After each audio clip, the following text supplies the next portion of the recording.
আরে শশু, খরগোশ তো কাদার মধ্যে আটকে গেছে। হঠাৎ একই পায়ের নিচের মাটি কেঁপে উঠে দুভাগ হয়ে গেল। অপু আর দিয়া সুড়ঙ্গ দিয়ে নিচে পড়ে যাচ্ছে। ওরা এখন কোথায় গিয়ে থামবে? ওরা এসে পৌঁছালো এক রহস্যময় গুহায়। অপুর হাতে সেই জাদুর প্রদীপটা তখনও অপু তার পাঞ্জাবির হাতা দিয়ে প্রদীপের ধুলো পরিষ্কার করতে শুরু করলো। দিয়া ওদের গা পরিষ্কার করে দিল। বন্ধুত্বের শুরু এখানেই। ধোঁয়ার ভেতর থেকে বেরিয়ে এলো এক বিশাল জাদুর জিন। সেই জিন অপু আর দিয়াকে ইশারায় একটি বড় পাথরের দরজা দেখালো। দিয়া মাটি থেকে একটি চকচকে সূর্যের মতো চাবি খুঁজে পেল। দরজা খুলতেই দেখা গেল সামনে এক জাদুর বন, যেখানে আমগুলো সব বাতাসে ভাসছে। অপু আর দিয়া দৌড়ে সেই জাদুর বন পার হয়ে বনের বাইরে আসার চেষ্টা করছে। ওরা সেই পুরনো বটগাছের নিচে দিয়ে আবার নিজেদের গ্রামে ফিরে এলো।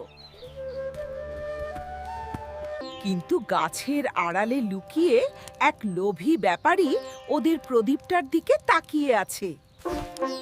হঠাৎ সেই লোকটা অপুর হাত থেকে জাদুর প্রদীপটা ছিনিয়ে নিয়ে দৌড় দিল। লোভী ব্যাপারী প্রদীপ নিয়ে নদীর দিকে পালাচ্ছে। অপু আর দিয়াও তার পিছু নিল। বাঁশের সাঁকোর ওপর দিয়ে শুরু হলো এক রোমাঞ্চকর ধাওয়া। ব্যাপারী যেই না প্রদীপটা ঘষতে যাবে, অমনি সেটা হাত ফসকে পড়ে গেল নদীর মাঝখানেই। অপু এক মুহূর্ত না ভেবে ঝপাত করে নদীতে ঝাঁপ দিল প্রদীপটা উদ্ধার করতে। নদীর নিচে বালুর ওপর প্রদীপটা তখনও জ্বলজ্বল করছিল। অপু সেটার দিকে এগিয়ে গেল। ওরা দৌড়ে বাড়ির উঠোনে চলে এলো, কিন্তু লোভী লোকটা তখনও পিছু ছাড়েনি।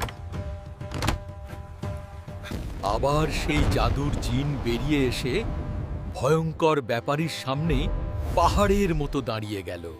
ভয়ে কাঁপতে কাঁপতে ব্যাপারী এক দৌড়ে গ্রাম ছেড়ে পালালো। অপু হাসি মুখে প্রদীপটা জিনের দিকে বাড়িয়ে দিল। জিন বিদায় জানিয়ে ছোট্ট এক টুকরো আলোর মতো আবার প্রদীপের ভেতর ঢুকে গেল। অপু আর দিয়া মিলে জাদুর প্রদীপটাকে বটগাছের নিচে নিরাপদে মাটি চাপা দিয়ে রাখলো।